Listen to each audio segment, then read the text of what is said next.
Hello, everyone. Blue Jay here, JNT 250 there, and Clown Fiesta podcast right now. We got episode 20 coming your way.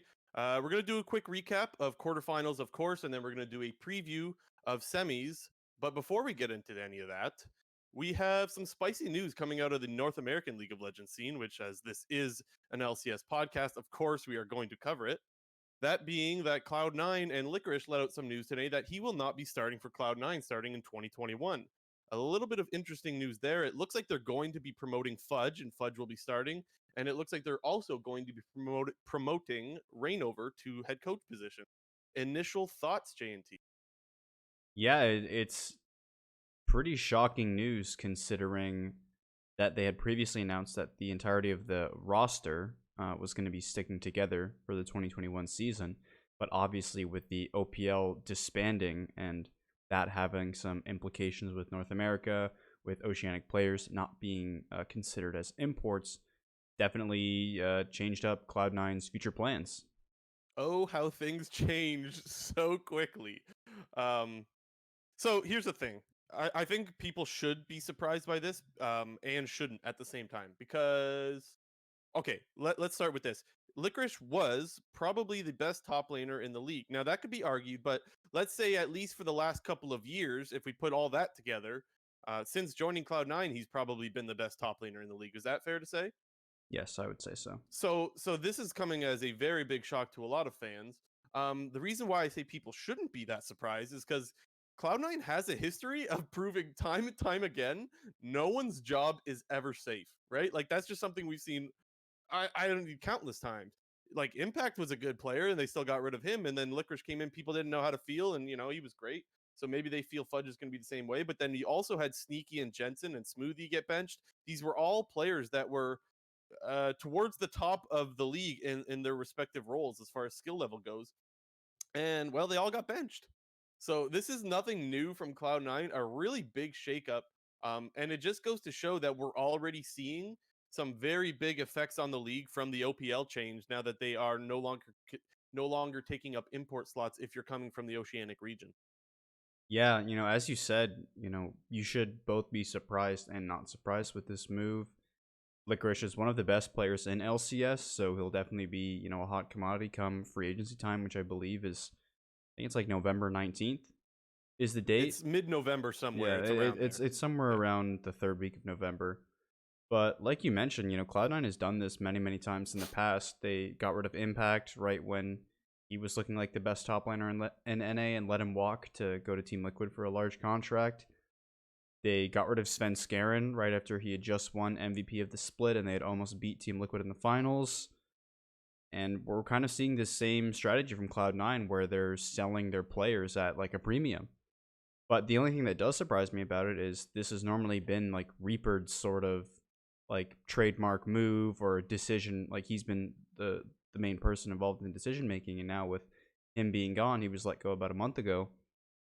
This is kind of Cloud9 going off on their own and saying that they're gonna switch things up, which is I Yeah, think it, very it looks surprising. like it looks like Cloud9's volatility did not die with getting rid of Reaper. That's what it looks like. And that's the point that you're trying to make there, right? Like Yeah, that this team is still going to be aggressive and make some shocking moves when they have to, or if they feel that that's the right decision. So that's good to see. I think if you're a Cloud9 fan, I don't think you want to see, because they've had success. Maybe not this year. This is the first year I think that we could say Cloud9 has been completely unsuccessful, as far as just their final, as far as making it to Worlds, like their final result rather.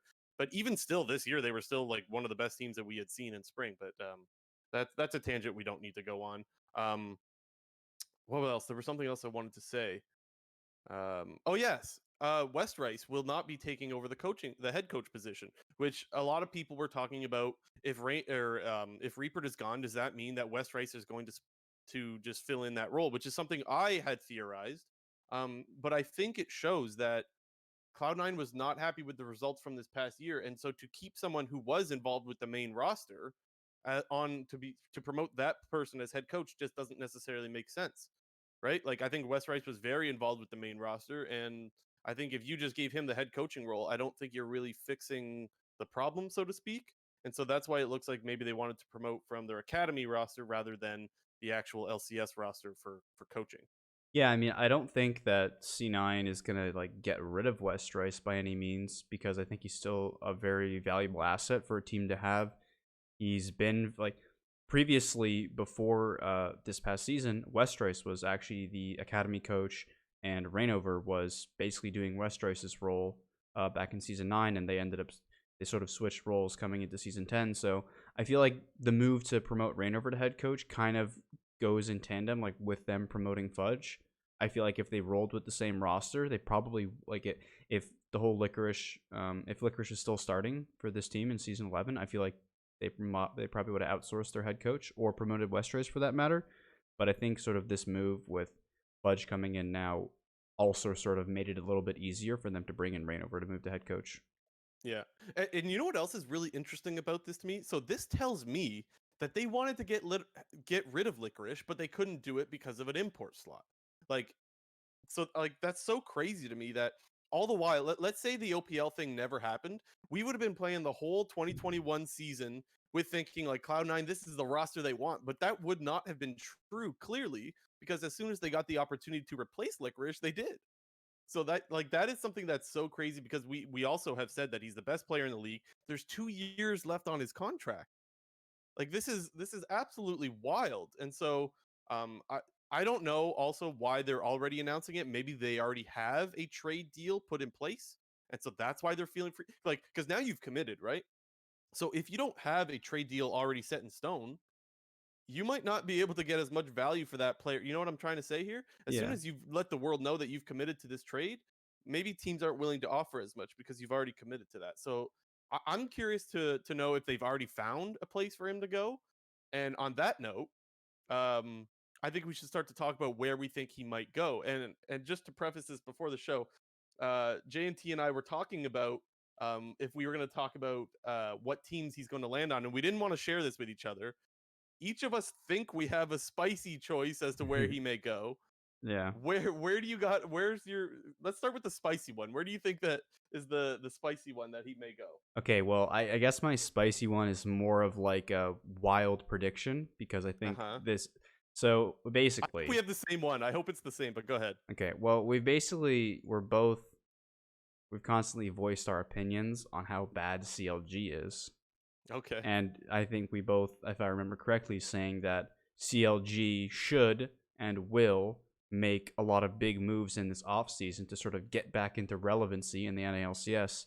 Because if you look at the facts, like they are one of the most popular teams in terms of like, old fans plus new fans and like recognition. Like the org is quite like well recognized in the esports industry, but taking a look at the standings, they're one of the worst teams.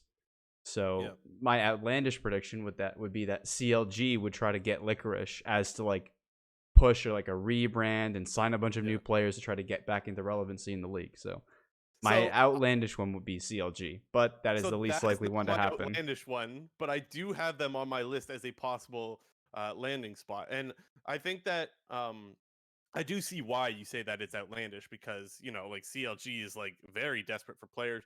Um, the worry that I have for CLG. So here's the thing: I think I have no doubt that CLG wants him. That I have no doubt in. But where I do have doubt is Licorice is gonna need to see some really damn convincing. Unless they don't let.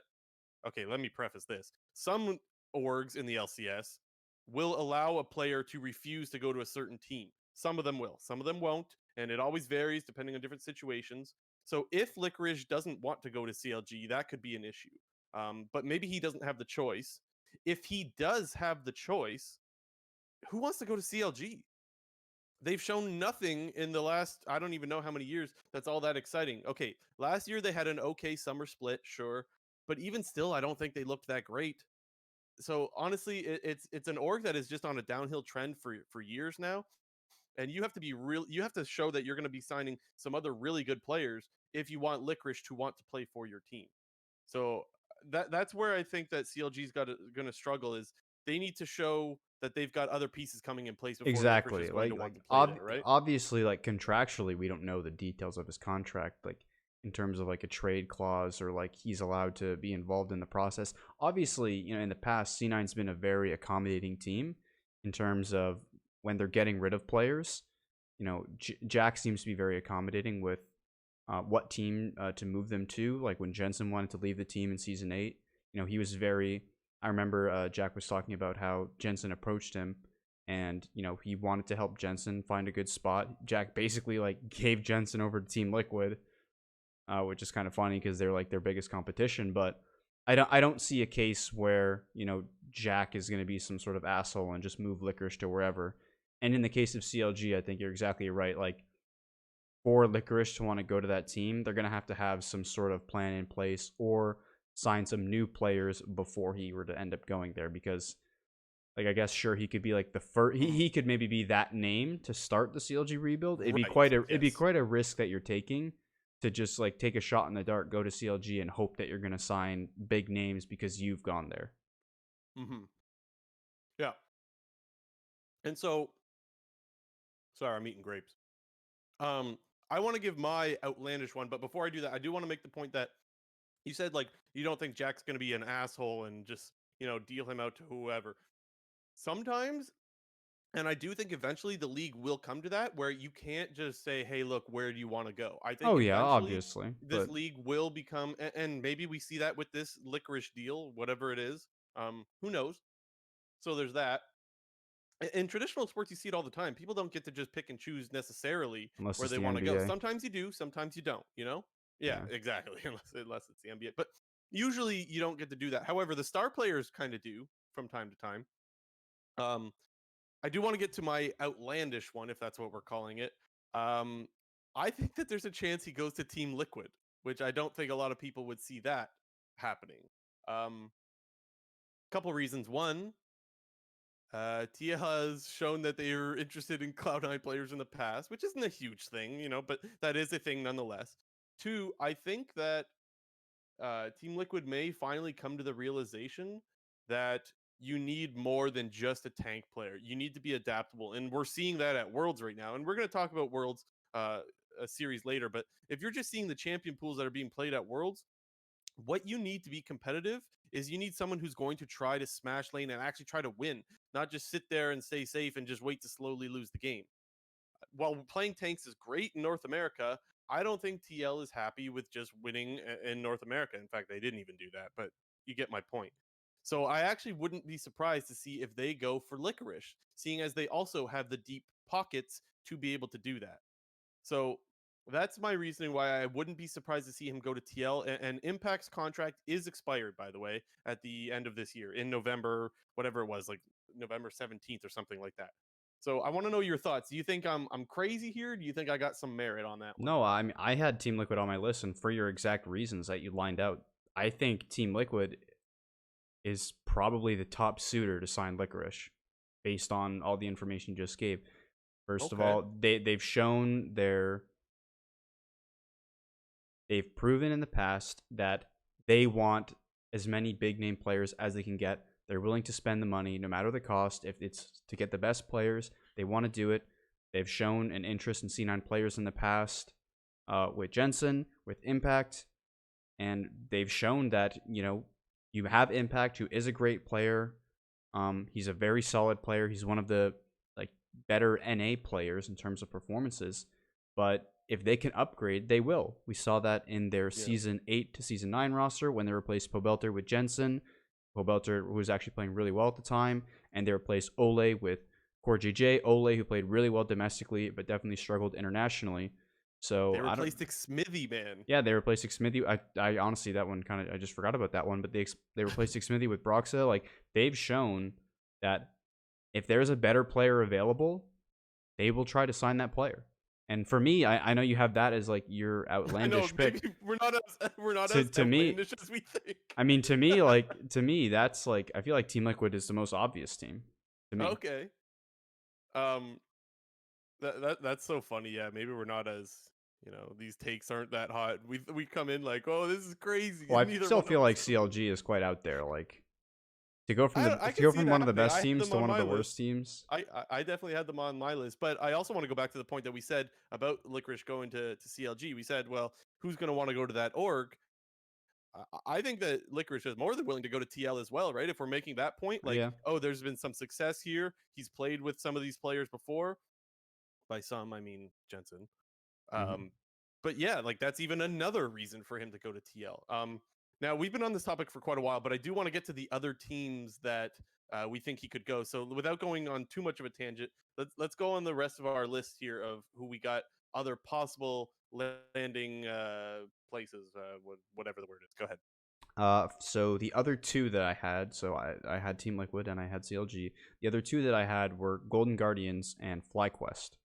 Okay. Both two teams, you know, that could definitely use an upgraded top lane. We really saw at Worlds, Solo was getting hard smashed Mm-hmm. in the entirety of the first week. Had a little bit better of a second week, especially in that NAR game against Top Esports. But I think it's clear as day that he's definitely not up to par with the international top laners, and Licorice is one of those players who is up to, he's at least very close to that level of like success in the international stage in terms of top lane. The only time he's really ever faltered was against Whippo in that semifinal series against Fnatic. But yeah, I mean, Golden Guardians and FlyQuest. I guess to go to Golden Guardians side, Hanser, he was a pretty good top laner. I think he had like some All Pro consideration, and I do think that he had a little bit of a resurgence this year in terms of showing that he's still a good player. But looking at Golden Guardians, like they're definitely trending upwards. The team's looking really, really good. Their play is really improved around signing Demonte, bringing in closer at the start of the season, and Huhi coming back and sort of finally fitting in like in the support role and on this team. And obviously, FBI is now one of the stars of the league. So those are two teams that could definitely use an upgrade in top lane to sort of push them over the edge of like top tier NA team along with C9, TSM, and Team Liquid on a consistent basis.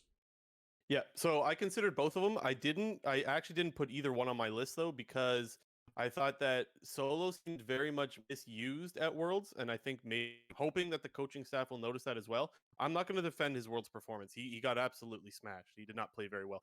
But I think that you could see that in week 2, once he started getting counter picks and was actually able to play for his lane, he could win lane. And he wasn't just winning lane against anyone. He won lane against 369. Like, and I know that's one game, but I mean, he still managed to do that, and he was actually smashing some lanes. So I think that a lot of the use around Licorice was just, or pardon me, Solo was just misused, and so I don't actually think that they're looking to replace him. I could be wrong. Licorice is definitely an upgrade, so I think maybe there's a chance there. I don't think they would be willing to spend something for an upgrade that I don't think is that significant. Um, when it comes to Golden Guardians, I also don't think they will. Just because this team has never spent money, man, and maybe this is the year. Maybe this is the time that they decide to make a push and go for it. But I know right now you need to re-sign Huhi, who had a very good year. Like Huhi, whatever he was making last year versus whatever he's going to make this year, it's not even going to be close, or at least it can't be. He had such a good year and is obviously going to be demanding more money. I think his contract is expired. Someone can correct me on that, but I think it is. And so I don't think that they're going to have the funding to go after Licorice. Maybe they do, and honestly, I think it would be great to see them do it. But that I don't want to go too much more into that. From the other teams that I had on my list, I had a meme one. The meme one would be EG, because that would just be hilarious for them to get another Cloud9 member. But do I actually think they're going to consider it? Not really. I think that Huni and Licorice playstyle are both very aggressive and similar. While I definitely think Licorice is the obvious better player, I don't see EG looking to spend much more for what I would say like is just a slight upgrade. Um, I do have Dignitas and CLG I mentioned, and then Immortals as well. Dignitas, just they have deep pockets. I don't know how deep, but they were clearly willing to spend 2.3 million on Huhi last year Huni, you before mean? getting rid of his contract. Pardon me? You said Huhi, but you mean Huni, obviously. Yes, Huni. Yes, Huni. Um, they were obviously willing to spend a lot of money on him. And again, similar play style, but I think Licorice is the better player, so maybe they go after him again. We saw Viper was really struggling in the top lane. So I definitely think that that's a team he could maybe want to go to, just because there's some veteran presence on that lineup. And I do think that there is potential Dignitas could offer him and a better jungler a new contract, so that's possible. And then Immortals is a stretch. Immortals is the same kind of thing as CLG, honestly. It's you need to show some better pieces before you really move forward with that. All they really have to show for right now is Xmithy. And Xmithy, yes, he was playing on a weaker team this year, but he did have kind of an off year. So I think those are the possibilities for me. I do kind of tend to agree with you now that I hear that you say TL is the favorite. I actually think TL is the favorite to get Licorice. Yeah, from my side, I don't really see Dignitas and Immortals as like contenders to sign him, just for the fact that I think they're like in terms of CLG, yes, they're equally as bad and like on that same level as Dignitas and Immortals, but CLG is in like complete like blow it up phase. You know what I mean? Like they got rid of their coaching staff. Realistically, if I was the general manager of CLG, I'd get rid of all their players minus Pobelter. He'd be the only player that I'd keep that was on with this roster. I wouldn't keep Stixay. I wouldn't keep Smoothie. I wouldn't keep Wiggly. I wouldn't keep Ruin.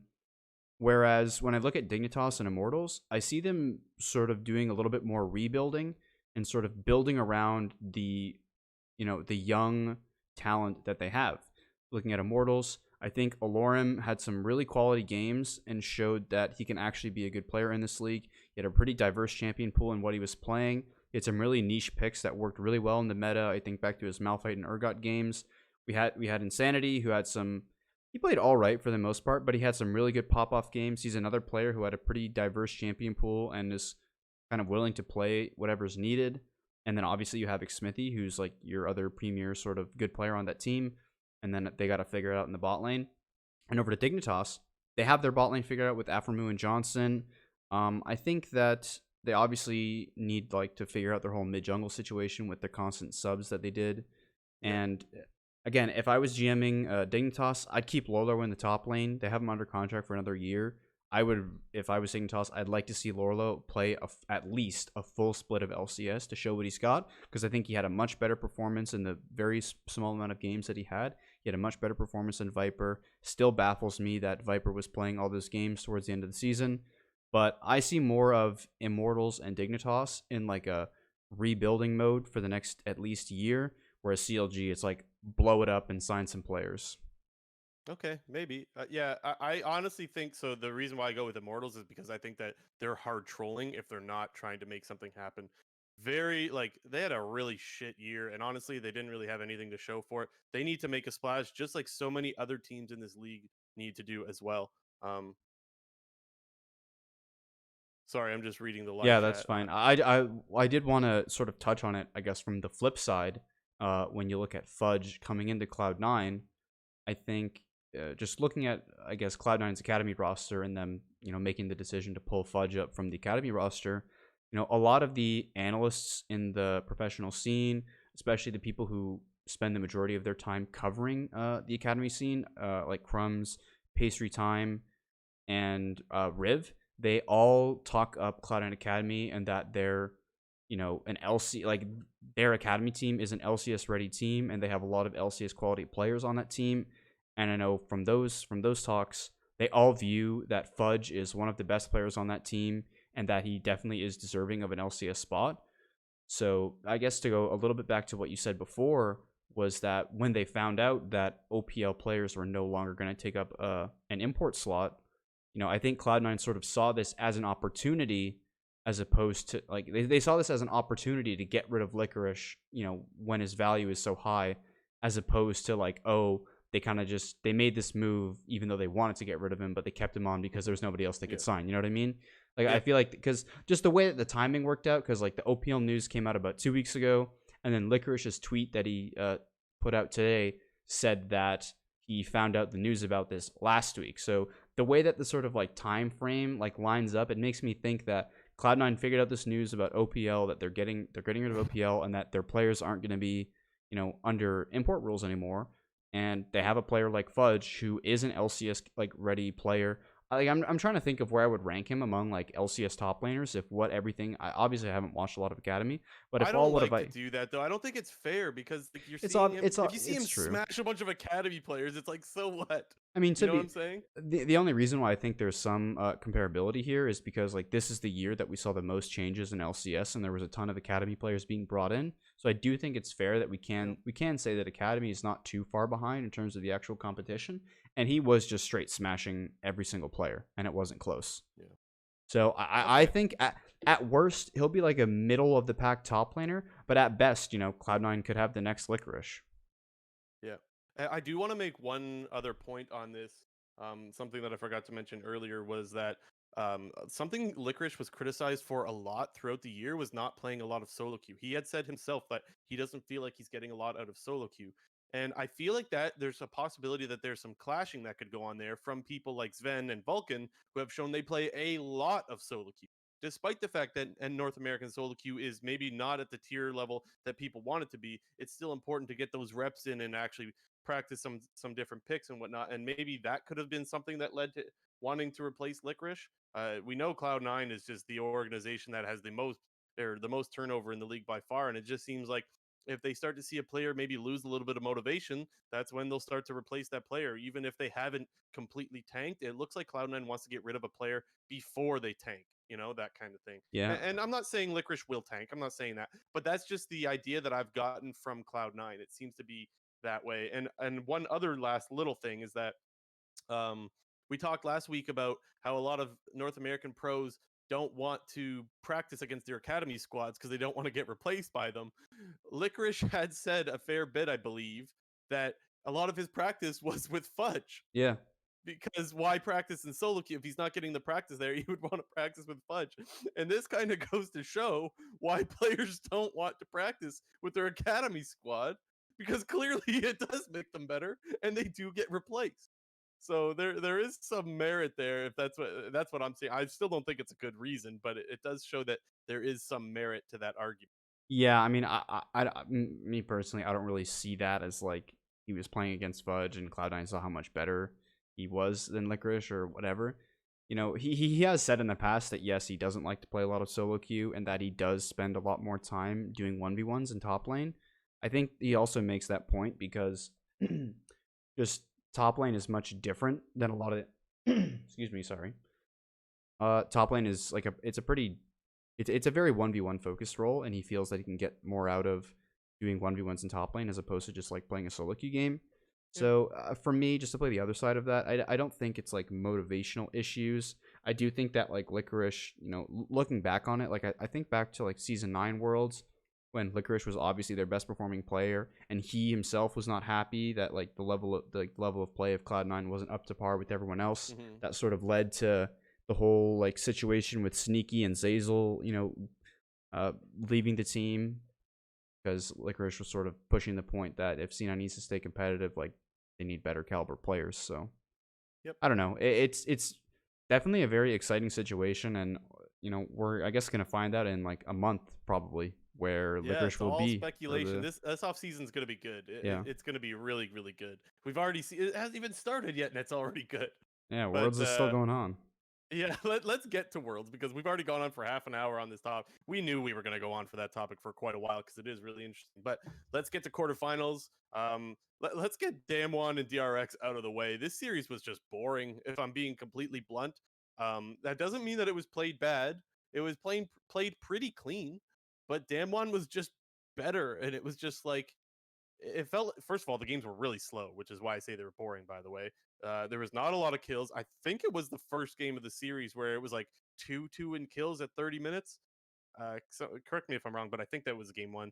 Regardless, it seemed like this whole series could be summed up by Damwon just slowly choking out DRX. It felt like they were always the first ones to objectives. They were always just a little bit further ahead in tempo, and they were able to snowball off of objectives like Dragon, just not being able to be contested by DRX. And that just to me was the summary of the series. Yeah, the way that I even previewed the series in our previous episode was Damwon is just a better version of DRX. They're a That's version what it of, felt like. they're just a version of DRX that has a much better early game and has better coordination and mid to late game team fighting, and that's sort of what we saw. DRX still put up a pretty good fight despite being behind in the early game. Like when they were able to find their fights and they were well executed and they would win. But just when the games go too long and you give Damwon those opportunities to find their fight on the flip side, it's kind of similar to like G2. Like regardless of if they're ahead or behind, they're gonna find their fight regardless, and they're gonna win. So it just to your point, like even though they were able to find some fights and make it competitive. They were very rarely able to find those fights though, and I Hmm. think that was the one of the issues as well. Like I said, they were just slowly being choked out the whole series just by being a little bit behind on tempo. Yeah. And you and I went on and on last week about how we thought Piosik looked so good in group stage, and he did. He was almost completely neutralized in this series. Like, and you could sum that up to Canyon just out jungling or just the team being better with macro. But regardless, Piosik was not able to have the same impact that he did in group stage in this series. Yeah, it was definitely it made for a boring series because it seemed that DRX made the decision that they were gonna wait for late game and just try to out team fight Yeah. Damwon. They figured that, hey, we're not gonna be able to beat this team in the early game. We're not gonna be able to beat them sort of like around mid game objective fighting. So let's just scale up, trade objectives, and see if we can get the better late game team fights than them. And obviously, if you're running that kind of a strategy and you're not finding those late game team fights, or you've gotten too far behind, or the other team is just better, you're going to lose. So it kind of felt like they made that conscious decision to go for late game. And, well, we all know that Damwon is just better than DRX, so it just doesn't work. Yeah, and you could see like I don't know. I've been talking about Nuguri all of Worlds so far. You could see he could play whatever and have no issues doing it, man. Like he's just really good. We've seen him pop off on Kennen now, and just take carry performances in the top lane. He'll always get in bad matchups, and regardless, somehow find a way to come out on top. He did the same thing against Doran when when Doran was playing Jax, and he was playing the Ornn. Like this is a pick that you're just trying to survive and scale, and sure enough, he did that just fine. And he had nice, really nice engages, multi-man knockups. It just goes to show like you could put Nuguri on a carry or on a tank, and he's going to have a really big impact on the game. And that was something that we saw in this series. Mm-hmm.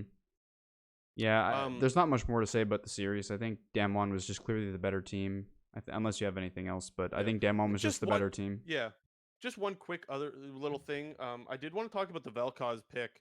I wanted to know if you had an opinion on this or not.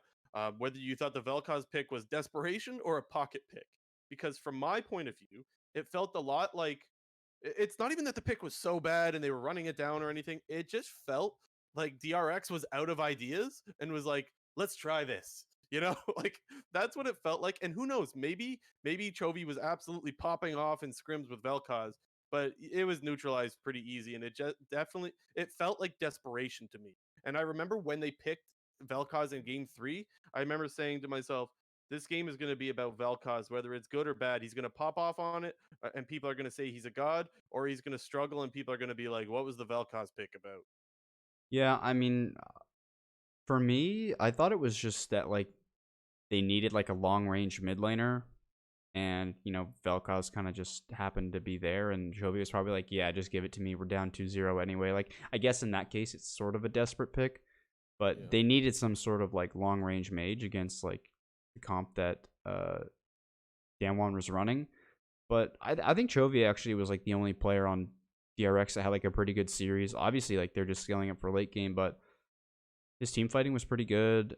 It was clear that they were outclassed in pretty much every other role minus mid lane. Joey versus Showmaker was still kind of like a tight race. They both have really good laning phases.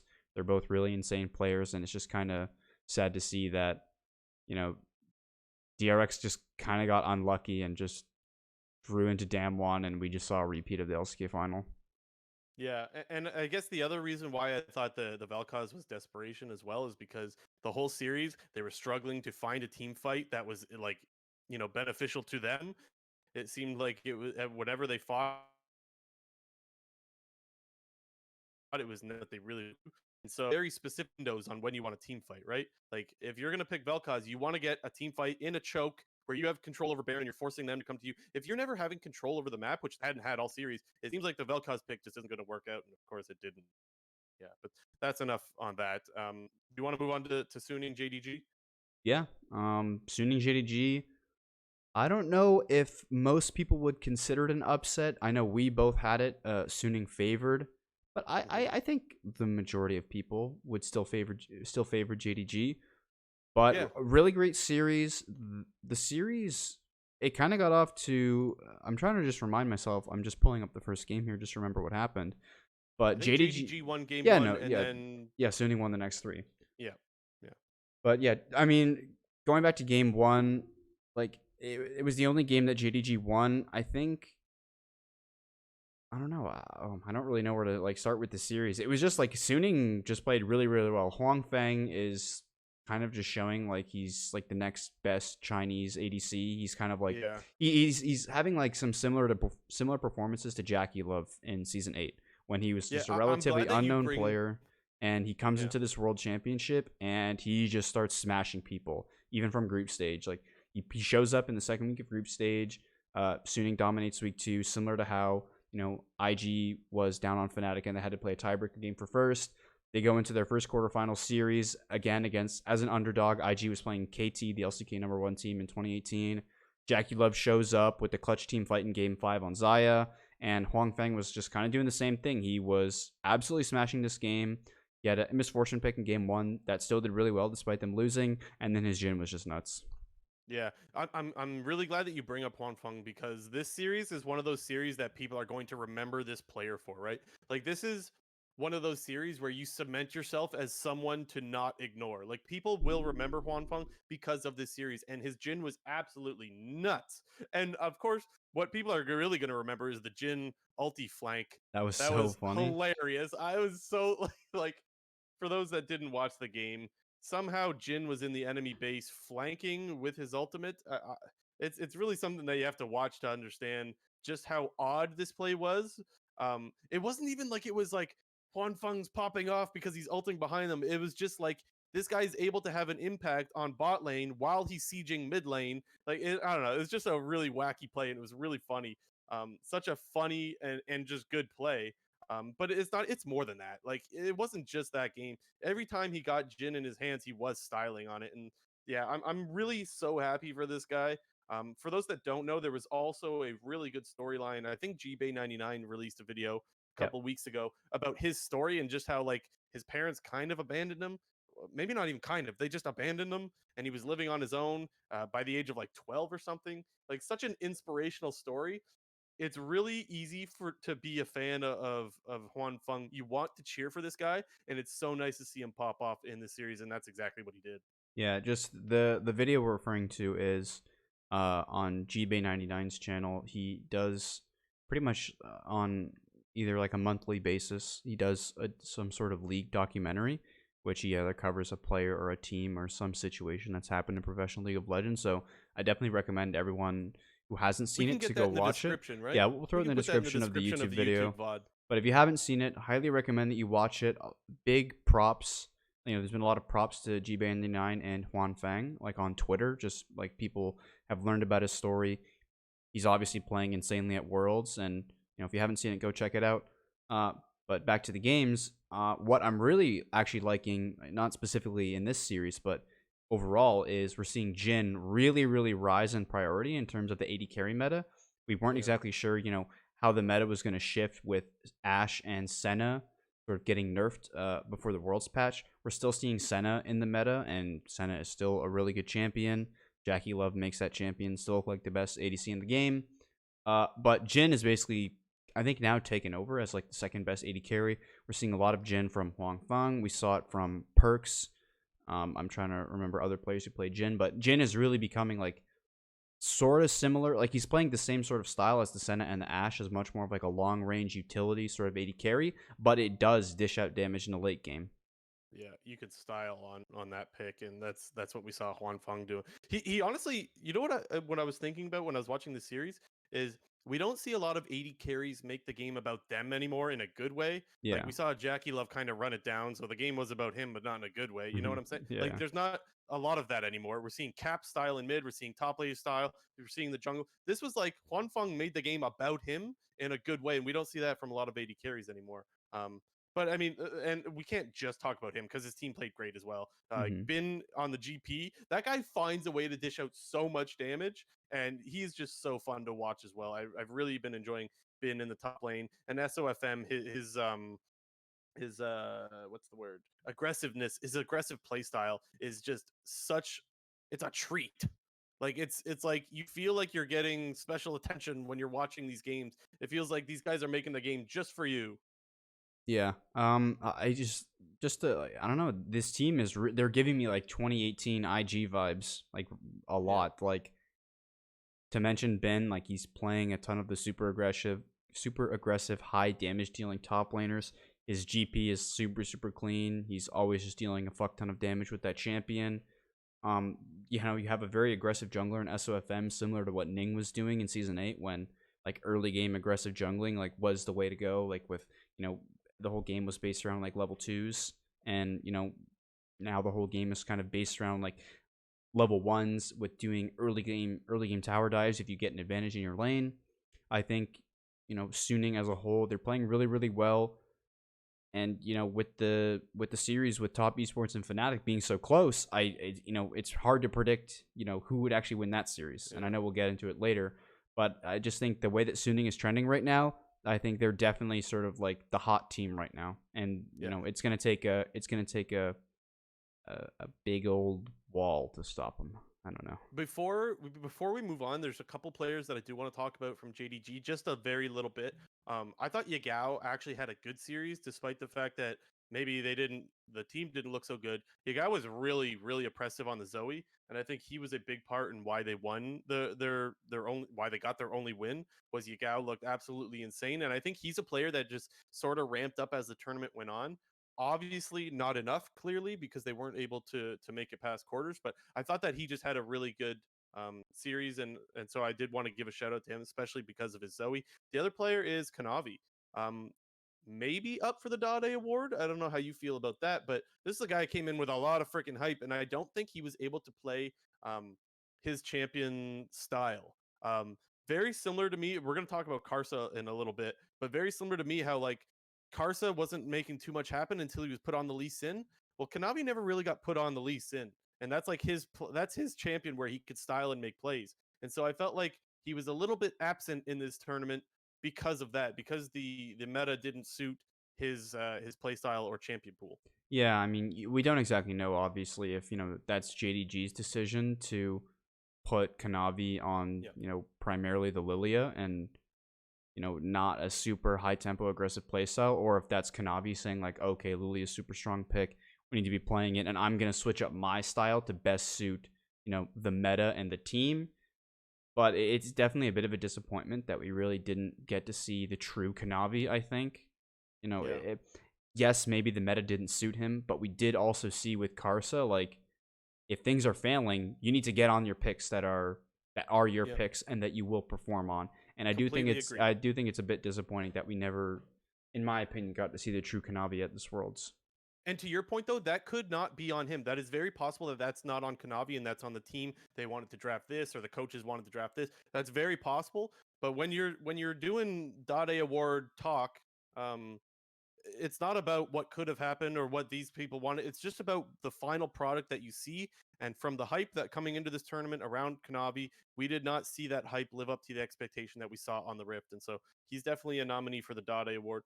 Actually, Just for those that don't yeah, know what I the was Dade gonna Award yeah. is, yeah, yeah, I forgot to explain what that is. So basically, every year, people kind of give a non-official Dade Award basically to the player that comes in with a lot of hype and underperforms at Worlds. And so Dade, being a player that did that once at Worlds, came in with a bunch of hype and really underperformed. Naturally, the award was named after him. So this is nothing official. It's kind of just flame, if I'm being completely honest. Yeah, I It's think kind of it's kind of BM, but I, rip Dade. yeah, I think Monte Cristo kind of like coined it back in 2014 when Dade was a Okay. mid laner for Samsung Blue at the 2014 World Championship.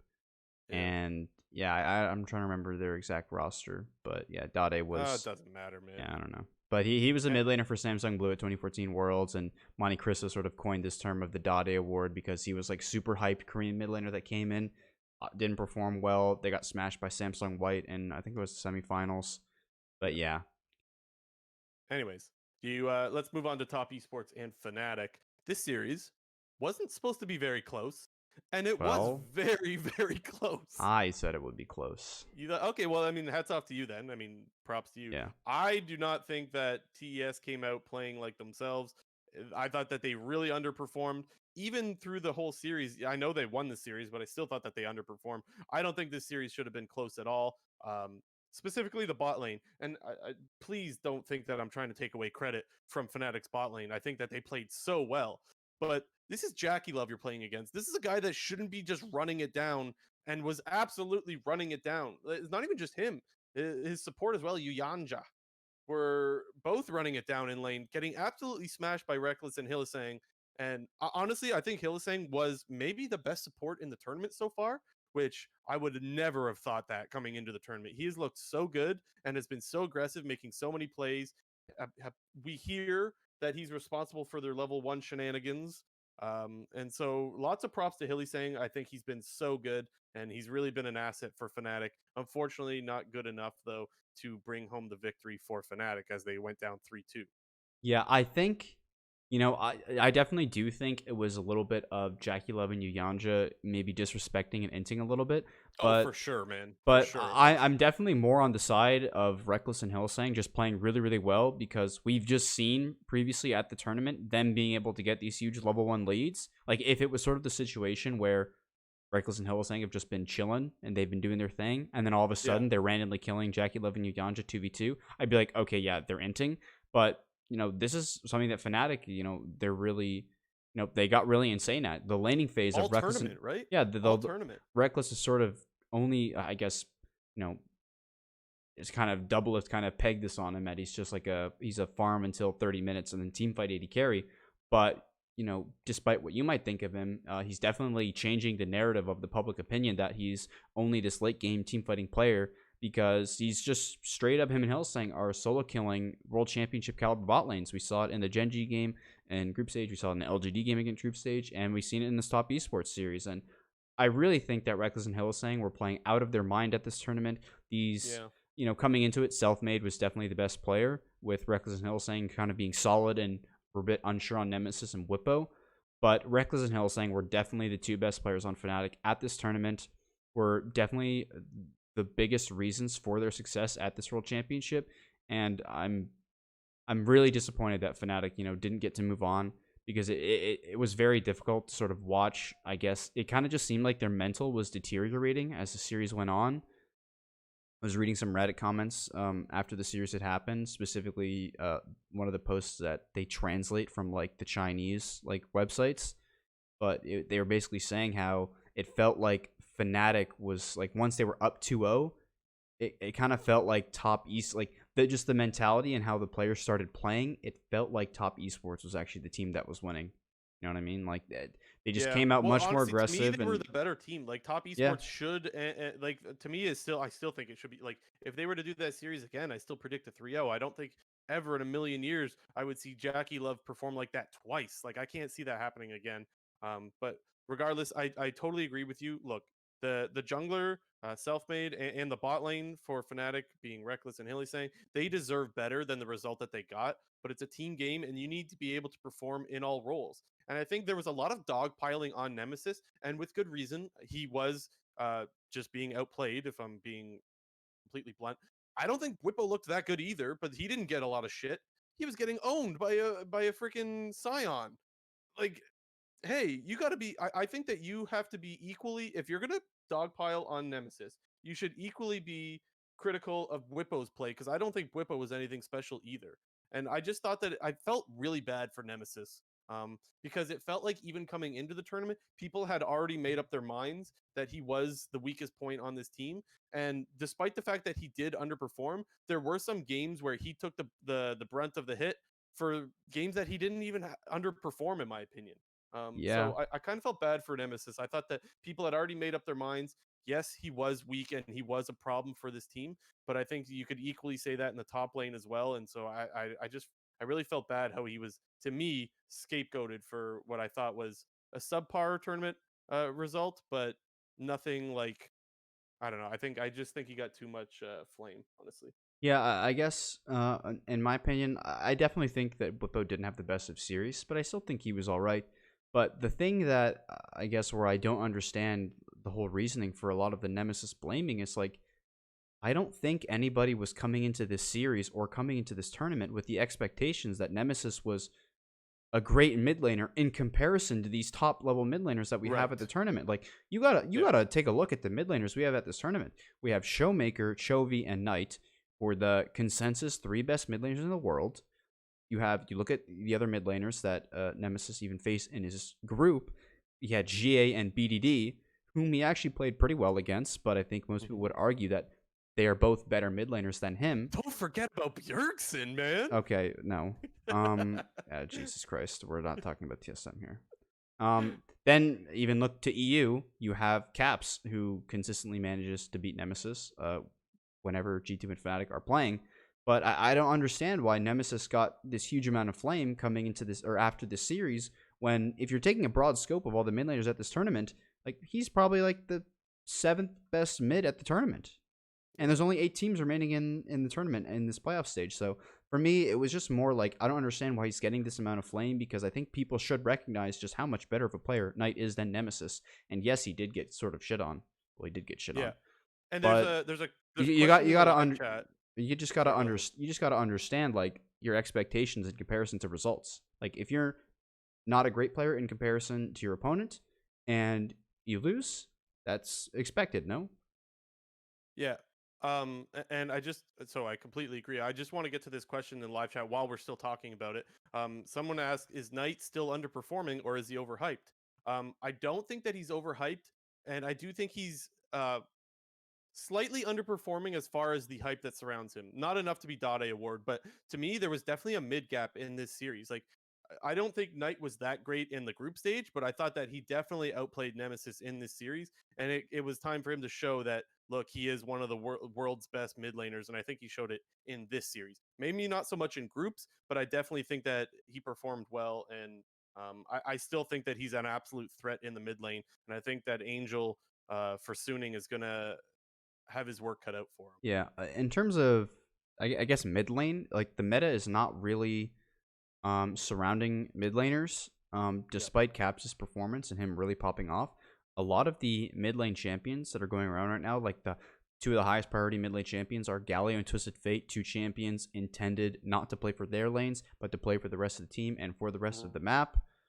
I'm also like, I mean, yes, Knight is maybe underperforming a little bit, but the meta is not around mid lane right now, and he's playing his role and he's playing it well. That's what I think, at least. Yeah, to just go a little bit further about that, the meta right now is to be able to roam and make plays around the map, and you are the support to your jungler. We've been talking for a couple of years now about how important mid jungle is, and it's more so jungle and mid lane. Okay, jungle is your Batman, mid lane is your Robin. That's Yeah, how, kind that's how of. I would explain it right now. That's a good comparison.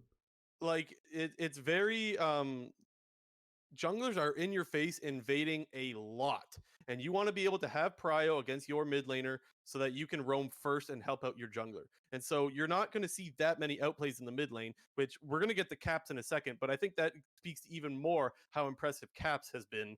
But yeah, we will get to that in just a sec.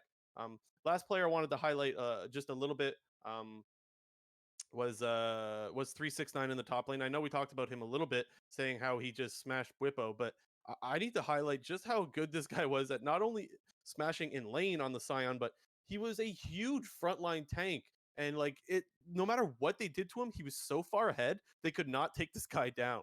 And he Yeah. was such an annoying issue for Fnatic to deal with. And I think that he was one of the main reasons why Fnatic couldn't take home this series. I thought that even though there's nothing too stylish about a Scion pick, I thought that, yep, for sure he's one of the reasons Fnatic could close out this series.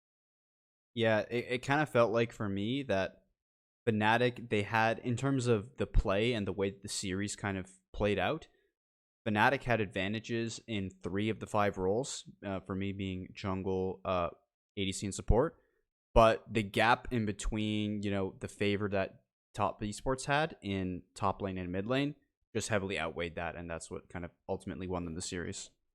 Yeah, and also when Karsa was put on Lee Sin, that to me Yeah, was when the series turned. yes. As soon as he was put on Lee Sin and he was able to start making plays, he did so immediately, and the series completely turned around. His Nidalee absolutely popped off as well. I think it was 2 Lee Sin games and 1 Nidalee, and once he was able to play aggressive, that's when you knew Fnatic was in deep shit, because they looked night and day when Karsa got put on the Lee Sin.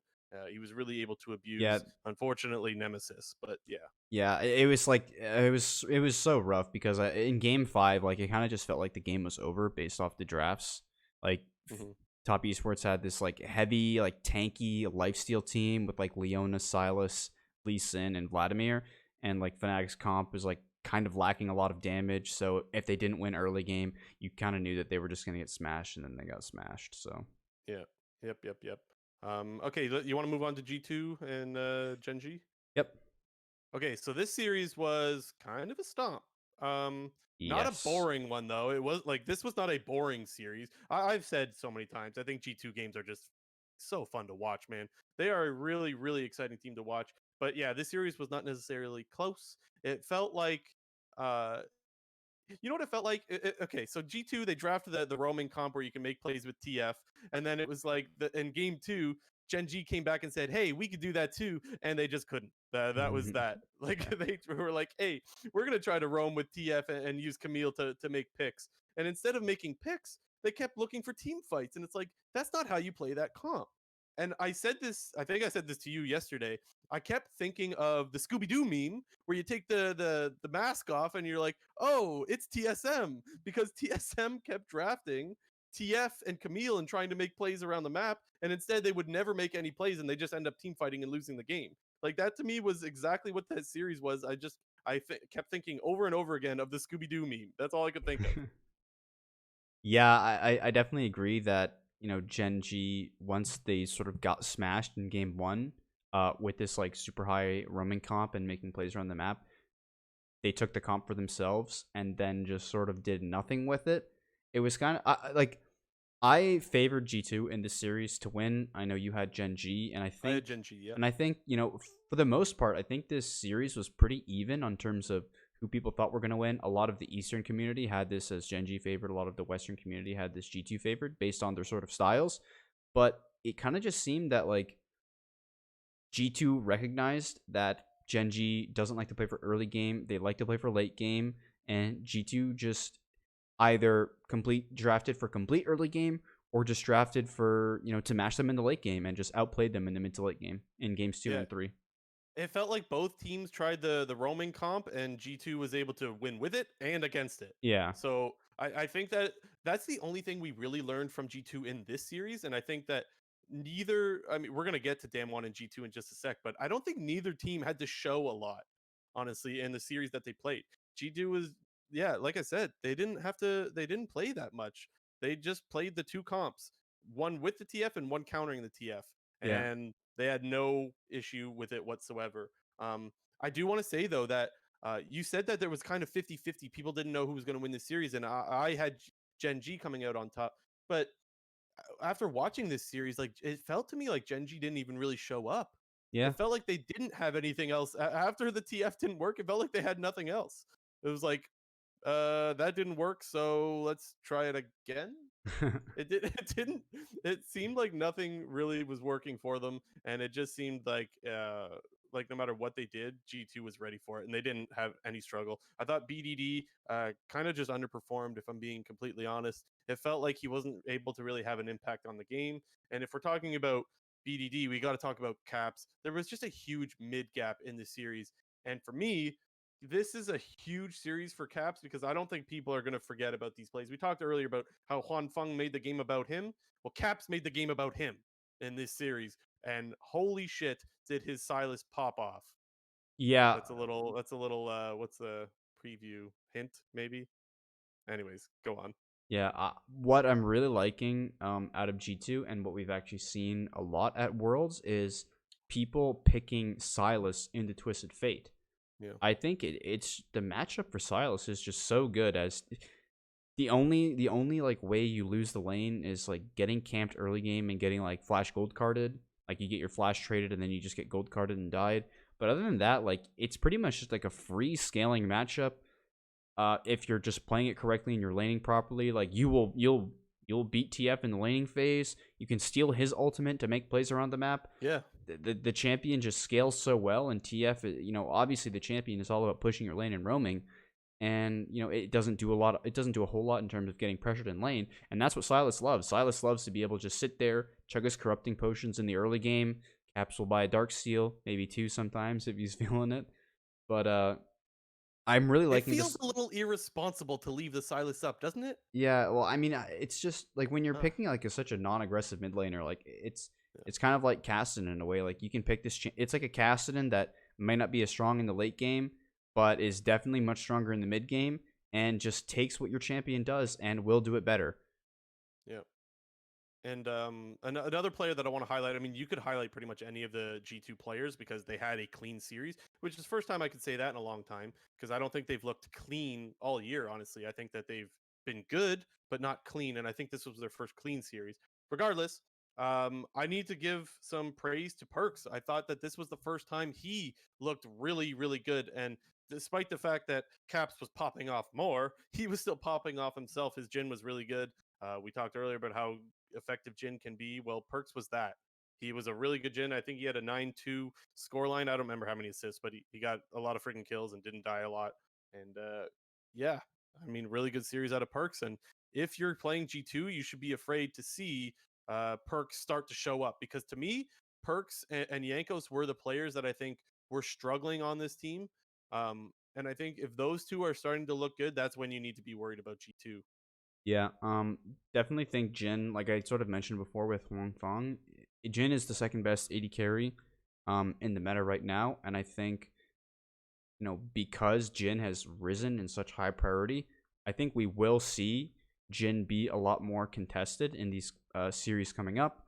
I can't really recall if Ghost has any Jin games, so I'm not exactly sure with that. But Yeah, I like, think he does. I okay, think I'm pretty sure he did. maybe if he did, but you know, Perks and Huang Feng they have huge, heavy Jin priority. So we'll have to see, in these series coming up, if Damwon and Top Esports are going to contest that priority, or if they're going to like outright ban it just due to their performances on it.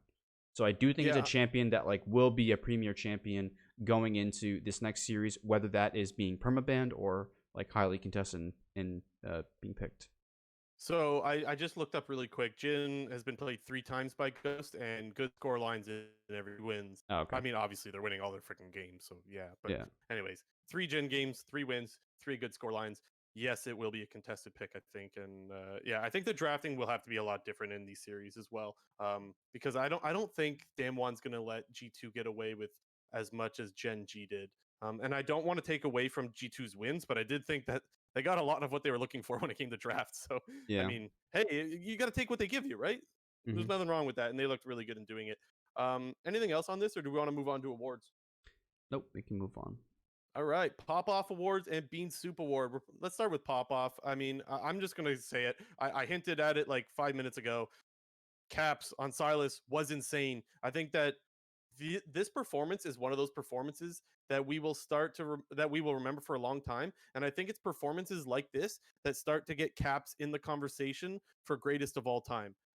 Do I think he is? No, I think Faker's going to hold that for quite some time, honestly.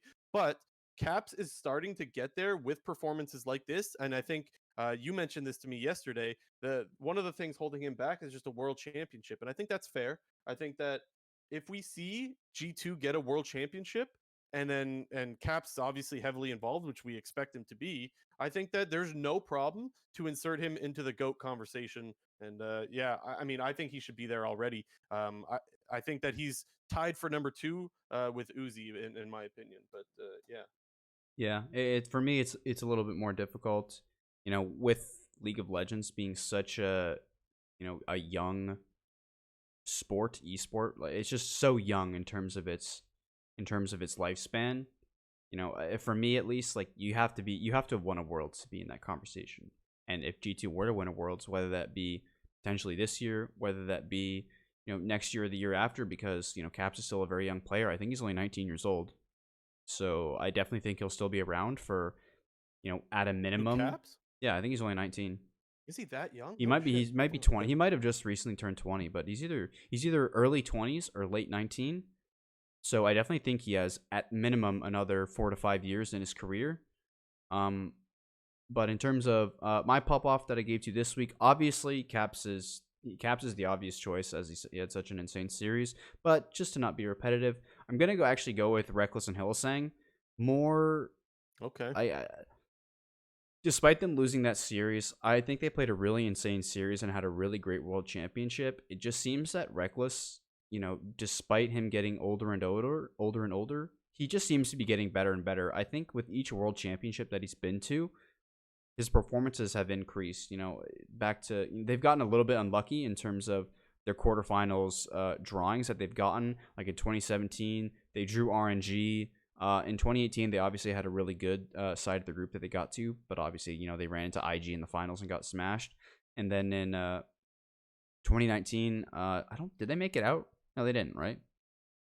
Who are we talking about? Yeah, no. Oh, yeah. Fnatic did make it out in 2019. They went up against FPX in the quarterfinals, and this year obviously they go up against Top Esports. So it's pretty hard to look at it like he hasn't gotten very far in the World Championship, but I do think he's definitely maybe not in like GOAT conversation, but he's in like best Western player of all time consideration, just due to his like constant great performances at all these World Championships, despite maybe not having the best results.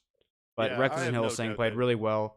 Yeah. Hillsang, we talked about him like during the season as a little bit of a coin flip player, but he was just really insane. His level ones have been really, really good. His skirmishing in the laning phase, his team fighting was even really good. Like his Leona was really insane in team fights, constantly landing E's and multi-man ults. Just shout out to those guys. They played a really fantastic Worlds. Yeah, no, I completely agree. And like I said earlier, they deserve better, but I mean, that's the way it goes. And another honorable mention could have been Juan Feng's Jin. Like that guy was also popping off. So lots of different possibilities on who you want to pick XD. for that one. But anyways, what? I just Twitch chat thing, and I just said XD when I saw it. Okay. Okay, Bean Soup, who do you got? It's hard, but I was I between. can go first if you want to Okay, think about it. I okay, can go first. yeah, you can go first.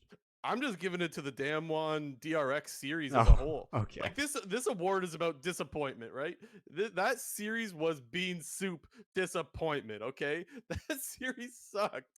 And for Yeah. people that want to know why I'm so upset, look, I warped my sleep schedule to be able to watch these fucking games, and I stayed up all night to watch that. That sucked, man, and I don't want to see a series like that again, especially for two teams that are supposed to be so good. And I get it, it's their play style. I'm not blaming them. I'm not blaming them for playing their style, but it did suck and it was disappointing. So I'm giving the award to Damwon and TRX for that snoozer of a series. Yeah, my bean soup pick was gonna be like the LCK slow play style, and I was then gonna pick a series, but I mean you kind of encapsulated it. Like their games are just so slow. They don't exactly make for exciting games, and when they get into these like I'm trying to think like there was a whole Here's the thing, narrative. though. In group stage, though, both of those teams were fine to watch. I loved watching their games. Yeah. That series, though, was not exciting. No matter how you want to sugarcoat it, it sucked.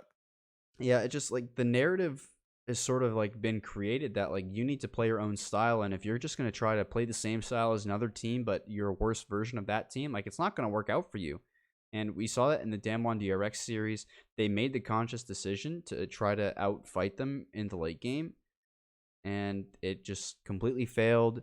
Genji sort of did the same thing, but didn't really seem like they knew what they were doing. And it just made for some really boring games because they have these picks where they're supposed to make plays and then they don't make plays and they're just getting outplayed in late game team fights. Yeah, I don't know. LCK slow play style. It's obviously like it works because they're LCK and they're good, but it doesn't make for the most entertaining of games. Yeah, it's still even if you expect it, it's still disappointing. Like Yeah. I don't know what else to say other than that.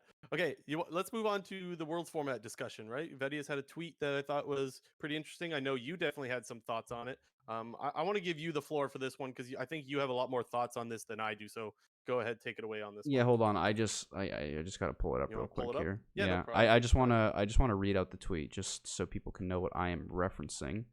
Yeah, and just so people know, basically people aren't happy with the format at Worlds, and people have been very critical, saying that they should change it up. And well, Vedius had his thoughts, so he took to Twitter to give his thoughts on how he thinks the Worlds format should or shouldn't be changed. Yeah, so the world's format, it's been a constant like topic of discussion within League of Legends, I would say, for probably for the last 3 years. I think since 2018.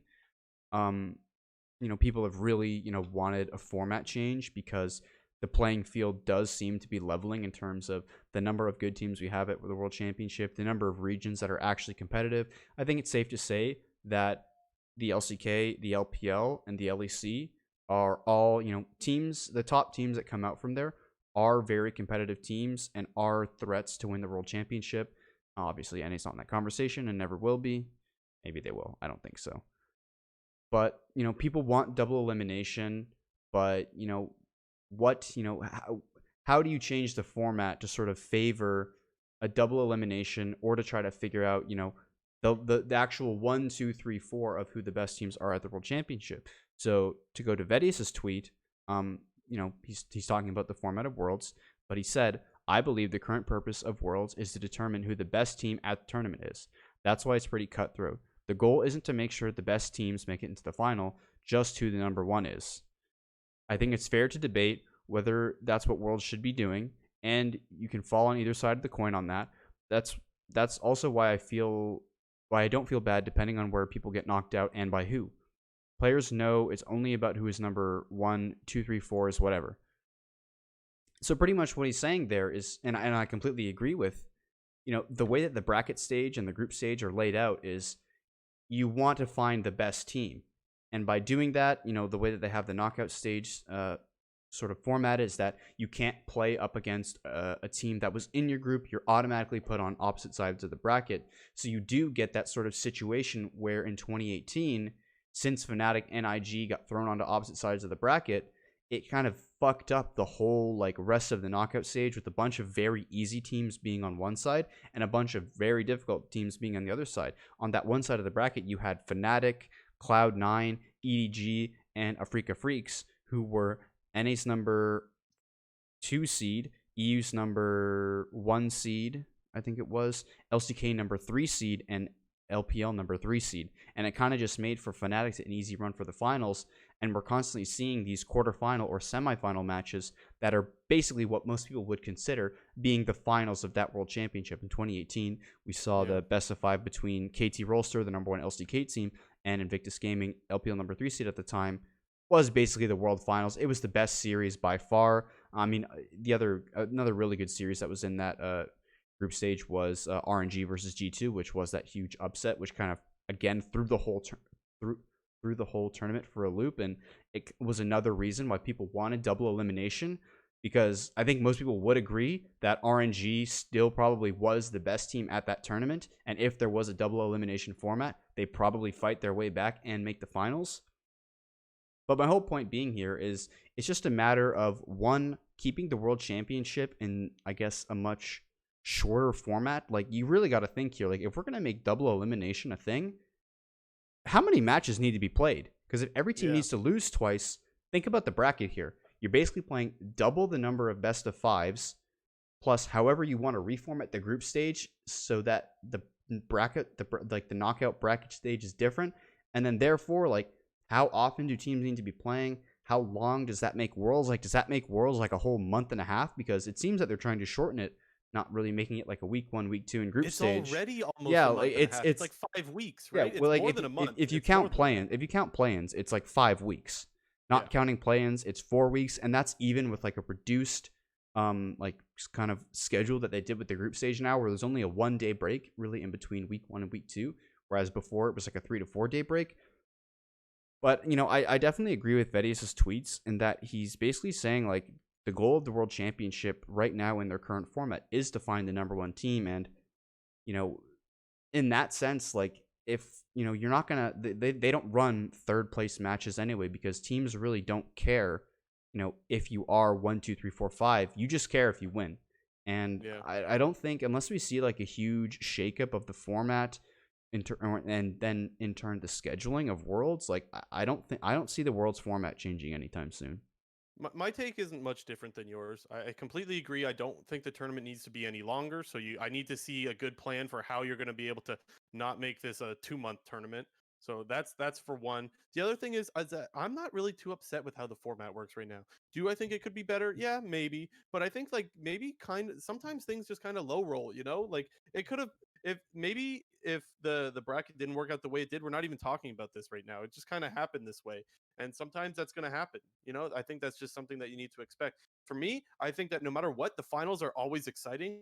I think that both teams that end up in the finals have a legitimate good chance of taking the finals, despite the 3-0s that we've seen in the last couple of years. So for me, it doesn't bother me that much as long as the finals are exciting and as long as at the end of the day, I think the best team in the world does win. And so far, I haven't seen anything that makes me think the best team in the world isn't winning. So that's my take on it. I don't really have much more to say other than that. Yeah, definitely agree. I think a lot of the talk has, kind of turned up because of these super lopsided.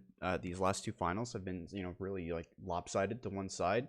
But I do think that is a result of, you know, yes, the two teams that are in the finals do have something to offer and have a legitimate chance of winning, but they're just straight up better than the other team. And when you're better than the other team, like sometimes it's not even close. Like G2 and FPX, they had a very similar style of playing heavy early game, and FPX did it better and they won. In Fnatic and IG back in 2018, Fnatic was sort of this mid-game team fighty team, whereas IG was this hyper-aggressive early game team, and it just proved like that style worked much better and they got smashed. And I'm hoping that we're gonna have a much more competitive finals this year, regardless of what we get. If it's like JDG, or sorry, not JDG, TES Damwon, or if it's like G2 Suning or G2 TES, any combination of finals that we get this Yeah. year, I don't think it'll be a 3-0 stomp either way, based on the forms that we're seeing of these teams. Top Esports isn't this like, holy fuck, they're so OP, who the hell is gonna beat them? Like, no, we've seen Fnatic can beat them. Suning has even shown some weaknesses in their group stage performance. Obviously, their play has gotten much better, but there are ways to win against them, and G2 has had some very close games against them. And again, G2 against Damwon, they're sort of known as these LCK killers that thrive off this slow play style. But on the flip side, Damwon, they're sort of becoming a little bit more aggressive in the early game, and their players are all really insane. So I think we're in for exciting series, regardless of the rest. Like for the rest of the tournament, we're gonna have good series. Couldn't agree more. Any of the four teams in finals, I'm happy with. I don't really care. I think they're all really exciting to watch, and so I think that we're going to be seeing good series as well. I completely agree. Okay, let's move on. Let's get into the semis previews because we got Damwon and G2 on the Saturday game, 6 a.m. EST, 3 a.m. PST. So yeah, Some more again, late night bangers. not much better for sleep schedule for any North American fans, but I mean that's the way it be. So anyway, okay, earlier in the chat, I had to refresh the chat, so I'm sorry I can't read the live chatter. But earlier, someone said something along the lines of like, "What do you think the pace of the games are going to be with G2 and Damwon?" Which is the first thing that I wanted to talk about with this series, because you got one team that's playing very slow and very controlled, and you got one team being hella crazy, hella aggro. Let's make a bunch of plays. That being G2. Mm-hmm. So I think that really the winner of this series is going to be the one that's able to dictate the pace of the game. Um, I don't think that's obvious who's going to be able to dictate the pace of the game. Um, I do think that this will be a really big hurdle for Damwon because of how aggressive G2 is, and it will maybe force Damwon to play faster. But I don't know, man. This team just team fights so well that I'm not even that concerned with G2 forcing fights upon them. Yeah, although G2, they do have this reputation now of being like LCK killers and you know doing really well against the slow play style of the LCK. I don't think that Damwon is like, their style is not sort of this traditional LCK style. I know that we saw that in the DRX series with them playing a much slower game, but I do think that was because they just recognized that they're much better at DRX's play style than DRX. And, I think back to more of the group stage games where in their games against JDG, Rogue, and PSG Talon, like, those were teams that were going at Damwon and being very aggressive in the early game. And we saw that Damwon is able to play a fast-paced game. I'm thinking like they had that Kennen game with Nuguri, and then the Lulu game where like they're getting dove. Like I always remember PSG Talon is like diving their tier 2, and they have support coming up at like levels 2 and level 4 while everyone else on the map is like past 6. And Damwon is no stranger to these high tempo games. And I Yeah. do think you're right in the sense that whichever team is able to set the pace of this game will win. If Damwon is able to slow down G2 and make it a much more controlled game and punish their early aggressive plays, or like just completely stifle their early aggressive plays, they will probably win. And if G2 is able to make the game a mess and make it scrappy, they will probably win. Yeah, and the one matchup that I really want to highlight here is because is mid, because we saw Caps absolutely style against BDD, but I don't think that he'll be able to do that nearly as effectively as he against Showmaker. You know what I'm saying? Hmm. Like I think Showmaker is just better than BDD. I don't think that it's really close. I would have thought that it would be close coming into this World Series or World's Championship, but I didn't really see much out of BDD that really impressed me, and so I did see a lot out of Showmaker that impressed me. So I think mid matchup is going to be really exciting to watch. I have the advantage going to Damwon because of the jungle though, and it's not that I think Yankos is bad, but it's that I don't think Yankos is up to the peak performance Yankos that we have seen. I did think he had a good series against Gen G, but overall, I still can't ignore the year that I've seen out of Yankos, and that he's not the top jungler or in that conversation anymore. I think that there are just better junglers. Maybe he proves me wrong. You know, that's totally possible. But for right now, I see Canyon having the advantage in that. I see Nuguri having the advantage. And then I honestly don't really give much of an advantage to G2's bot lane, or I don't even give any advantage to either bot lane. While I think Perks had a really good series against Gen G, I don't think that he's been consistent this year. And honestly, I just think that Ghost has been more consistent. So um, maybe I actually give a slight edge to Damwon. This series, I got Damwon taking it 3-1. Um, but I think this series is going to be really exciting to say the least. Yeah, I think for me, I think this will probably be the best series that we see, just in terms of the level of play and like the stylistic matchups between two teams that we have at Worlds. I do, in fact, have this one G2 favored. I had G2 going in the finals in my pick'ems. I'm gonna have it as a 3-2 though, because like you said, I do think that Damwon has, like, individually, player for player, they have more advantages than G2. I would give the slight advantage to Nuguri over Wonder. I'd give the slight advantage to Showmaker over Caps. I'd give a bit bigger of an advantage to Canyon over Yankos, but I definitely have G2's bot lane as more favored. It's kind of more that I see Damwon's bot lane as more of the, it's kind of like they're a bit of like a double support team in terms of like the way that they play around their other three laners or their other three players in Nuguri, Canyon, and Showmaker. It's like it's not Ghost and Barrel's role to completely dominate their laning phase and them play through bot and win the game through bot. It's more that this team goes even.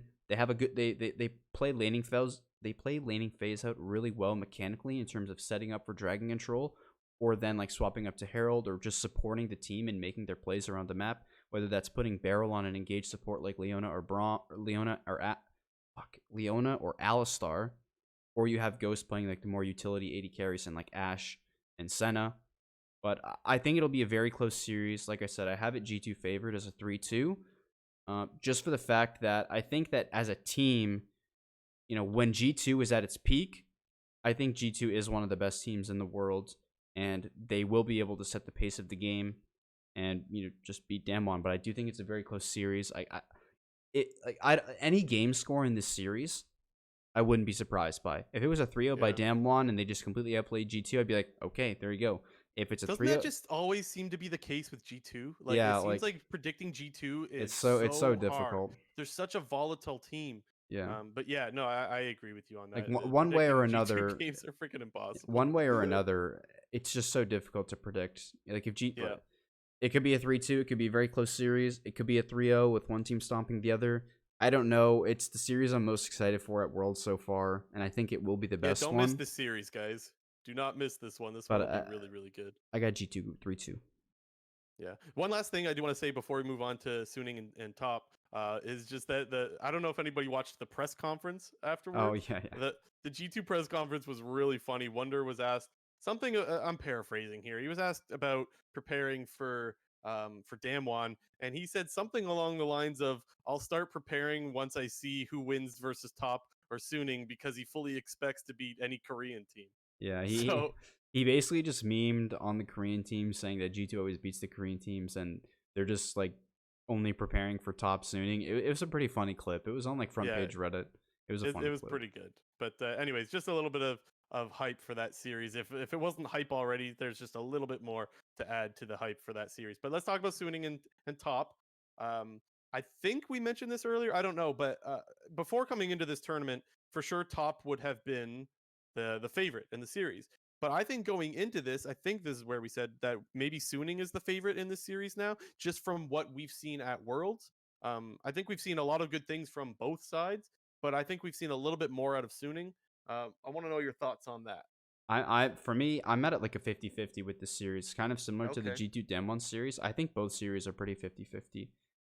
It's a bit hard to doubt top esports just because of how dominant they were in the LPL. And yes, Suning is playing very, very well. And yes, top esports didn't look the best in their series against Fnatic. It is really hard to discount how top esports dominated the LPL this year. And for My those fear. Sorry, go ahead. just for those reasons, I do expect Jackie Love and Yuyanja to step up a little bit. I do expect Knight to play very well and have great success against Angel. The main things where I have on the side of Suning are if Bin is able to do the same things that he was doing against a player like 369, and if SOFM is going to be able to do the things that he has been doing against a player like Karsa. Yeah. So I think it's obvious that if you're top, you want to ban out the Lilia from SOFM, and if you're Suning, you want to get Karsa off of like something like Lee Sin. You want to make sure that these guys aren't able to play the champions that they've been so successful on. Um, what I did want to talk about is where I'm fearful for top is in the bot lane because Jackie Love did not have a good series against Fnatic. In fact, he just got absolutely rolled the whole time. And same thing with you, Yanja. It's no different. Um, Jackie Love was arcane shifting in on cooldown. Every time he could Ezreal E into someone, he would, and he paid the price so many times. It just didn't seem like he was himself. And then on the other side, we saw Huang Feng absolutely pop off in that series. And so with one trending so far up and one trending so far down, that's definitely the worry for me for top esports. Where I think this series is most exciting is actually in the top lane, just for the sheer champion pools. 369 has played 8 unique champions in 11 games. That is a lot. And then Bin, he's been playing a lot of GP. He played 4 different GP games. But if you ban his GP, he's also played Volibear, Camille, Jace, Aurelia, Jax, Renekton. Like no matter what, this guy's going to play something that he can hard carry the game with. And so I think that the top lane matchup is just going to be so exciting and very volatile with guys that like to play aggressive and trade a lot. So I think if you're watching this series, keep an eye on the stats that are going on in the top lane.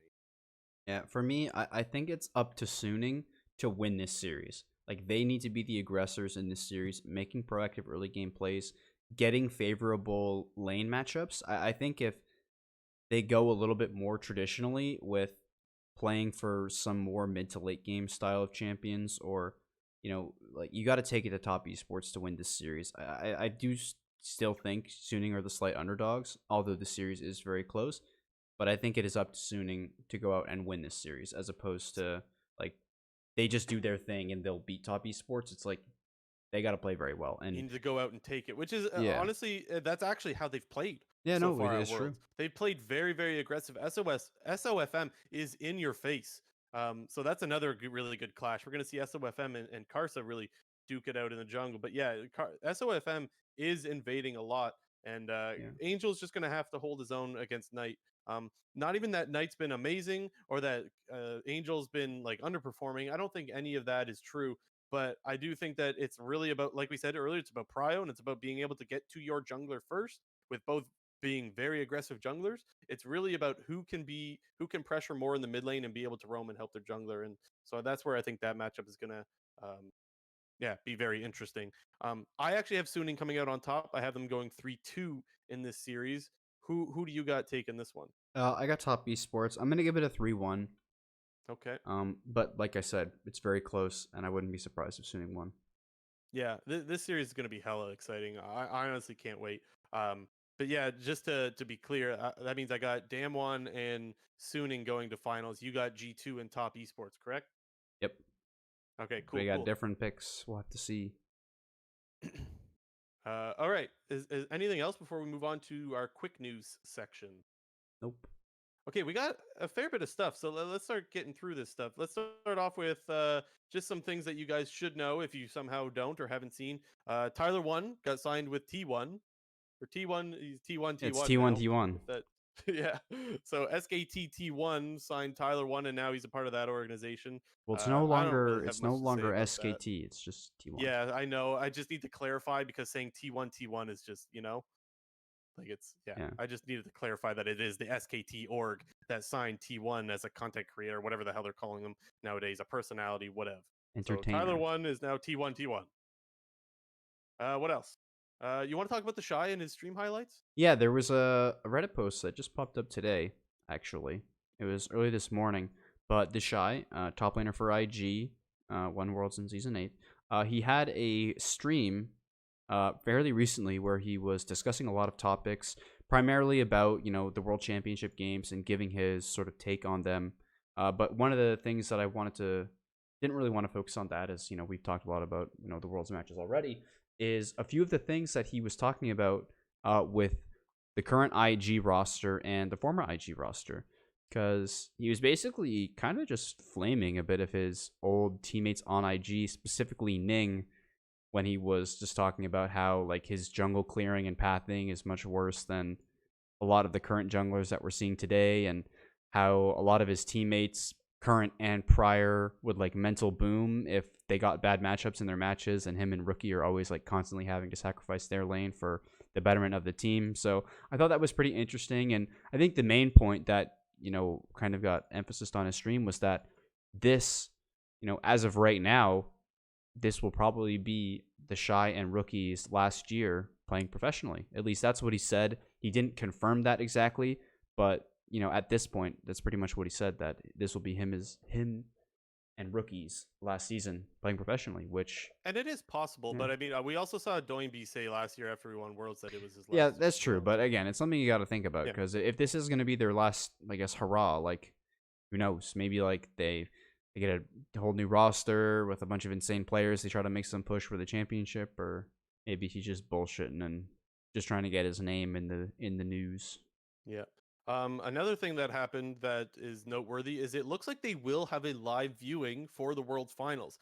Um, we wanted to get something to get a link for the description, but we actually couldn't find the clip anymore. So I'm sorry if someone has it and they want to put it in the YouTube comments, please do, because we couldn't find it. But basically, they teased on the live broadcast that actually there was an article that came out as well that will be in the description. But they teased on the live broadcast that there will be a live viewing, and there's going to be, apparently it's 6,300 tickets that are 6,300 tickets that are going to be available, just to Chinese players. I believe, I think that you have to be on the Chinese client to be able to put your name in a draw, and you can win some tickets or whatever. I don't know exactly how it's working, but apparently already 2 million people have already registered to try to get these tickets, and I can only imagine that number is going to go up as the World's Finals approaches, especially if a Chinese team does make it into finals, which they will, obviously. Yeah. So, um, so yeah, it looks like I don't know exactly what they're gonna do. They're gonna try to social distance somehow, I guess. I don't really know, but it looks like they're gonna be on a stage and there will be a crowd, maybe a small crowd of only 6,300, but a crowd nonetheless. So that's something that is just noteworthy, and we thought you guys should know about that. And I thought it was pretty interesting and a little bit exciting that there will be some sort of crowd. So that's pretty cool. Yep. And then I What else? guess back to more NA focused news. Yep. Arrow, former Phoenix One 80 carry, former Optic 80 carry, just recently announced that he's looking to come back to either play professionally or coach. Specifically in LCS, he put out a tweet on his Twitter a couple days ago saying that he's looking for opportunities in NA, whether that be as a player or a coach.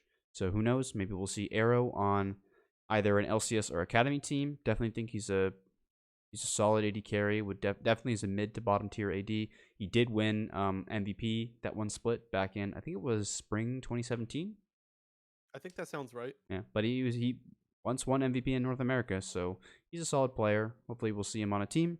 Also, Lust Boy, on the coaching staff of TSM, put out a tweet that although he's still under contract with TSM, he has been given permission to explore other opportunities. And in the esports scene, whenever we see that somebody is tweeting with that verbiage that although their contract is not yet up, but they've been allowed to explore other opportunities, that normally means that they're not there and they're going to be somewhere else next year.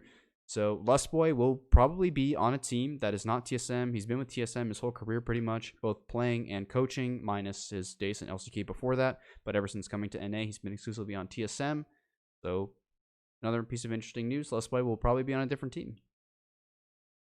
Yeah, I think that there's a lot of interesting things that could happen here. One with Lustboy, where is he going to go? But two, with Arrow coming back, we're saying coming back in quotations. We don't know for sure if he does come back as a player, because in that tweet, I'm pretty sure he did say player or coach. But Yeah. if he does come back as a player, that makes the AD carry position even more interesting in North America because we've already got Sneaky who also wants to come back and play, and all of the current LCS AD carries, they're all under contract for another year. Not one North American AD carry has their contract expiring. So if let's say Arrow is a player and Sneaky comes back as a player as well, you have 12 AD carries to fill the spot of 10. And with the OPL also being able to have their players like, not imports, maybe you have King that's, pushing for a spot in the LCS. So basically there could be a really wide variety of different scenarios that happen.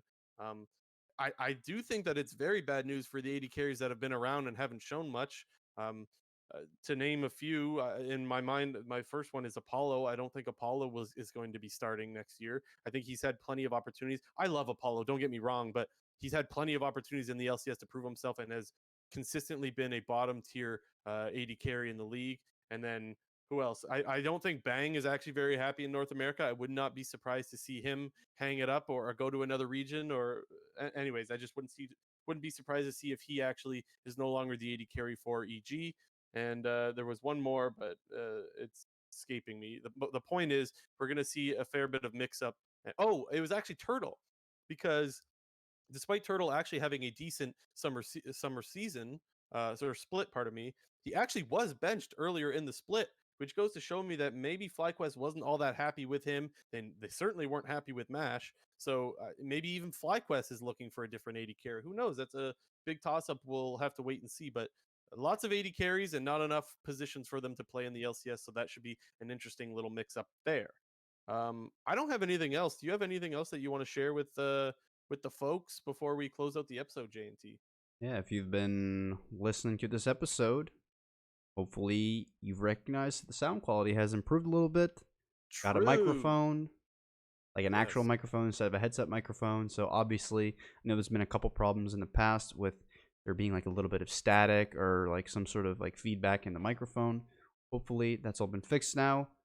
Definitely, if you're watching this on the YouTube channel, drop a comment. Let me know if any problems that were on the episode with the microphone, or if I could configure any more settings. Let me know. We'll do that. But we're up in the quality a little bit. Yeah, Pog and I champion. this all to say that, like, look, guys, maybe we are sometimes a little bit slow on getting our quality up, but it is something that we do focus on, and we do want to get the quality as good as possible for you guys. And I think this also shows that this won't be the end of Clown Fiesta podcast at the end of this year. We do intend on coming back next year as well, and so we're going to continue to try to make the episodes as good as possible for you guys. And so do expect us to keep on continuing to try to improve the podcast, and we really do appreciate all the support. We got people in live chat right now too that we owe a huge thanks to, and yeah, just to say that we will continue to do episodes. We don't know how often. There will be some off-season episodes as well, but for now you can expect an episode obviously for the next 2 weeks, I want to say, for Yep. sure, and then probably an off-season episode as well. Yeah. Definitely when there will be off-season signings, we'll get into that as well, but Yeah. When we could free talk about agency that. hits, definitely. Yeah, So there. we I could guess talk there'll about that probably at a be a later break. date. There'll probably be a Yeah, break when Worlds ends and free agency hits, but once yeah. free agency starts back up, there'll definitely be a lot to talk about with new rosters and whatnot. All this to say that we're going to continue to try to make the quality as good as possible, and that we are doing our best to improve and make the episodes as entertaining as possible. So thank you everyone who came to the live viewing. Thank you everyone that's listening on YouTube, Spotify, or Apple Podcasts, or whatever freaking platform you're able to find us. It is appreciated that you guys do want to hear our voices and hear our thoughts. It means a lot to us. Be sure to sub on YouTube. Hit that sub button. We want the numbers to go up as much as possible. If you're enjoying the content, make sure to do that. And if you want to catch the live show, it's usually Mondays, 9 p.m. EST. We do our best to show up every Monday, and I think we've done that consistently since starting this podcast. Yeah. Any other shout outs, JNT? Oh yeah, Twitters. Right. Follow us on Twitter. It's on the screen. For those that are listening, it's at @Tuminator_ and at BlueJ_GG. So be sure to drop us a follow on there. We usually try to give some updates as to when we're going live or just any thoughts that we have during the middle of the games. We'll send out on Twitter. And thank you once again. And this has been episode 20 of the Clown Fiesta podcast.